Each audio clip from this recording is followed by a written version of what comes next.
శిక్షణా కేంద్రం skill development centre ప్రారంభం. ఇంకెక్కడి బీఆర్ఎస్ ఎప్పుడైతే తెలంగాణ పదం తీసేసి భారత రాష్ట్ర సమితి అని పేరు పెట్టిందో ఆ రోజే కథం అయిపోయింది మీ పని. అవునా కదా? బీఆర్ఎస్ పార్టీ ఉంటుందా? తెలంగాణలో ఉండనిస్తావా? రాబోయేది వచ్చేది కూడా పేదల రాజ్యం, పేదల ప్రభుత్వం, కాంగ్రెస్ ప్రభుత్వమే వస్తుంది తప్పకుండా. ఇది తెలంగాణ ఇచ్చింది కాంగ్రెస్ పార్టీ, మళ్ళీ వచ్చేది కూడా అదే. ఏమంటారు? మీరు ఇక ఎవరికి భయపడాల్సిన అవసరం లేదు. ఈ పాలకుర్తిలో అరాచకం, దౌర్జన్యం మొత్తం పోయినట్టే. ఒక ప్రజాపాలన మీ ముందుకు రాబోతుంది. ఒక శాంతియుత వాతావరణంలో ఎవరికైనా అన్యాయం జరగకుండా చూసుకునే బాధ్యత ఈ కాంగ్రెస్ పార్టీది, ఇక్కడ ఉన్న శాసనసభ్యులది. మేమందరం ఒక జట్టులాగా మీ అందరికి తోడుంటాం, అండగా ఉంటాం. భయపడాల్సిన అవసరం లేదు. ఇప్పటి కూడా వాళ్ళు పేర్లు చెప్పుకొని ఎవరో కొందరు బెదిరిస్తున్నారట. ఖబర్దారు చెప్తున్నాం, మన అసెంబ్లీలో చెప్పినట్టు మళ్ళీ చెప్తున్నా. ఇక్కడి నుంచి వరంగల్ జిల్లాలో ఉమ్మడి వరంగల్ 2 సీట్లు కొద్ది తేడాతో ఓడిపోయినాం. పెద్ద పెద్దోళ్ళు అందరూ కూడా లెక్కలు తప్పు, అంచనాలు తక్కువలకే. నీ దగ్గర 1000 కోట్లు ఉన్నాయి కాక 1,00,000 కోట్లు అవినీతి సొమ్ము ఉండొచ్చు కేసీఆర్ దగ్గర. ఈ ప్రజలు అనుకుంటే నిన్ను ఏం చేసిండ్రో, ఎక్కడ తీసుకుపోయారో చూసిరు. ఇప్పుడు నేనేమో ఫామ్ హౌస్లో పోయి రిటైర్ అవుతాను అనుకున్నా, కానీ కాలు జారి ఈడబడ్డాడు.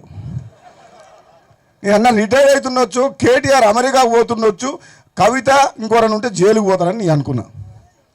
ఇక పోయే టైం వస్తే అది కూడా తప్పదు. దోసుకున్న సొమ్మంతా కక్కేయాలన్నా వద్దా? 10 ఏళ్ల పాటు అధికారాన్ని అడ్డం పెట్టుకొని దోసుకున్న సొమ్మంతా మనం ప్రజలకు చెందేటట్టు అవినీతిని బయటికి తీసుకొస్తాం. కాళేశ్వరం ప్రాజెక్టు కడితేనేమో కూలిపోయింది. మిషన్ భగీరథ నీళ్ళు వస్తలేవు. మిషన్ భగీరథ గెస్ట్ హౌస్ మాత్రం బ్రహ్మాండం కట్టిండు. ఆయన ఉంటుంది కొన్ని బిల్డింగ్, మిషన్ భగీరథ అదే గెస్ట్ హౌస్లు ఉండొచ్చు. ఇప్పుడు నేను గెస్ట్ హౌస్లు బాగున్నాయి, ఆర్చులు బాగా కట్టిండ్రు, నీళ్లు మాత్రం తాగుతలేరు జనాలు. వస్తున్నాయా?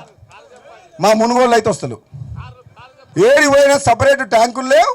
ఈయన మిషన్ భగీరథ మంత్రిగా ఈ దయాకరు ఆయన కమిషన్ల కోసం, కాంట్రాక్టర్ల కోసం, పైపుల కోసం అని చెప్పి దోసుకున్నారు సొమ్ము. ఎన్ని సంపాదించింది తెలుసా? మీ మంత్రి దగ్గర 5 కోట్లు లేనోడు 500 కోట్లు సంపాదించాను. అవి బయటికి తీస్తాం. తీయాలా వద్దా? తీయాలా వద్దా? అవినీతి సొమ్ము, ప్రజల సొమ్ము తీయాలా వద్దా? బరాబర్ తీస్తాం, బరాబర్ తీస్తాం చెప్తున్న దయాకర్ రావు గారు. అదేవిధంగా ఈరోజు క్యాబినెట్ చూస్తే సమైక్య రాష్ట్రంలో ఇలాంటి లీడర్లను చూసినామో, మళ్ళీ కాంగ్రెస్ ప్రభుత్వంలో మరి అలాంటి అనుభవం ఉన్న 20 సంవత్సరాల అనుభవం ఉన్న వారికి క్యాబినెట్లో ఈరోజు స్థానం కల్పించడం జరిగింది. కాంగ్రెస్ పార్టీ మాత్రమే పేద బడుగు బలైన వర్గాల పక్షాన నిలబడతాని చెప్పేసి ఆ క్యాబినెట్ని చూడగానే మనందరికీ తెలిసిపోయే విధంగా అందరికీ ఈరోజు రాష్ట్రంలో ఒక స్వేచ్ఛ, ఒక స్వాతంత్రం, మళ్ళీ బ్రిటిష్ దగ్గర నుంచి మనం స్వాతంత్రాన్ని లాక్కునే విధంగా ఈరోజు ప్రజలందరూ ఆనందంగా ఉన్నారు.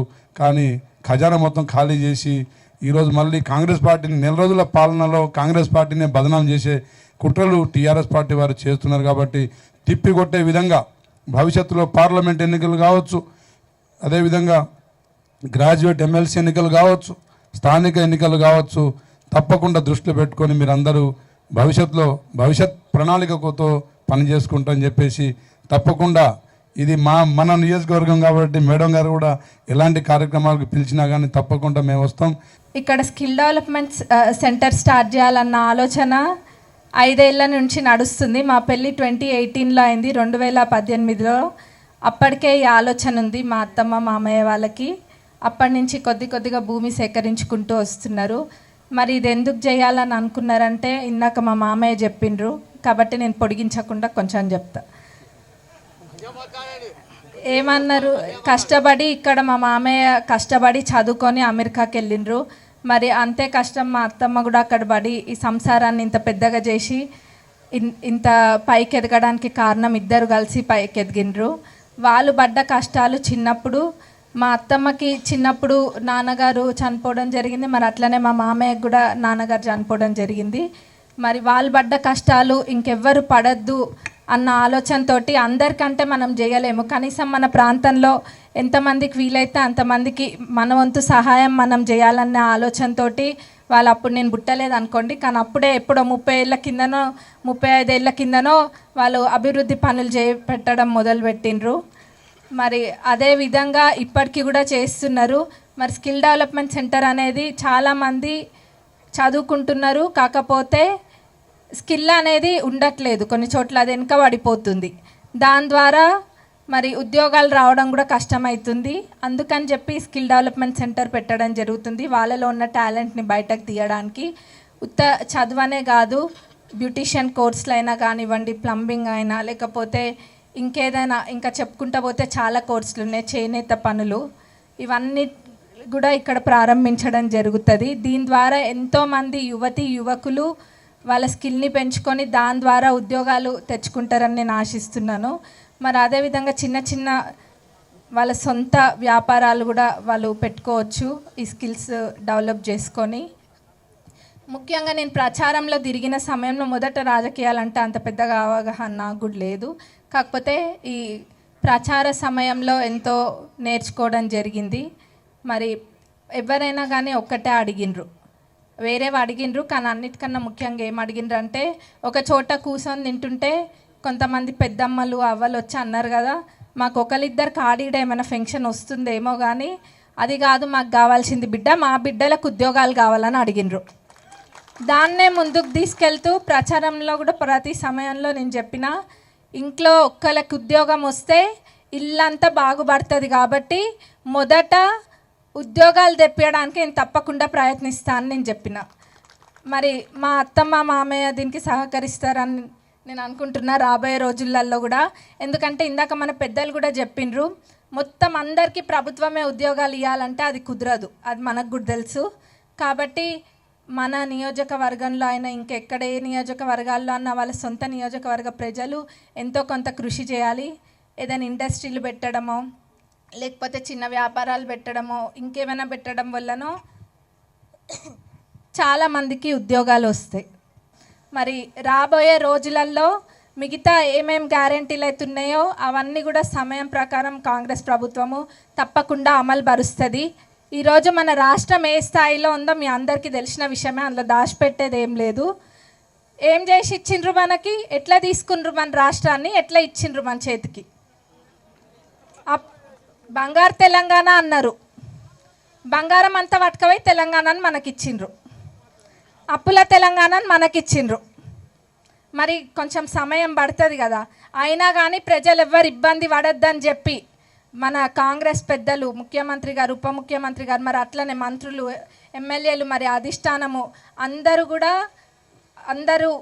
ఎక్కడ ప్రజలకు ఇబ్బంది కలగద్దని చెప్పి ఈ పథకాలన్నింటినీ కూడా అప్పులున్నా కానీ అమలు పరవడం జరిగింది, రెండింటిని. మిగతావి కూడా అదే ఇదిలో జరుగుతాయి. అట్లనే మరి మన నియోజకవర్గం గురించి మాట్లాడుకుంటే, ఇక్కడ ఏమేం పనులు అయితే మేము చేస్తామని చెప్పినామో అవన్నీ కూడా నేను ఎక్కడైనా చెప్తున్నా, ఇదే ముందో వెనుకనో కానీ పనులు అయితే అవుతాయి తప్పకుండా. ఆ నమ్మకం మీరు ఉంచండి. మీ బిడ్డలాగా నన్ను గెలిపించిండ్రు, మరి ఆ బిడ్డ మీకు మాట ఇచ్చింది కదా, మాట తప్పదు, అన్ని పనులు కూడా అవుతాయి. రాక్షసుడికి దేవతలకి ఆ రోజు సముద్రం చిలికితే అమృతం ఎట్లొచ్చిందో మా పాలకుర్తి నియోజక ప్రజలు అట్లా వచ్చారు.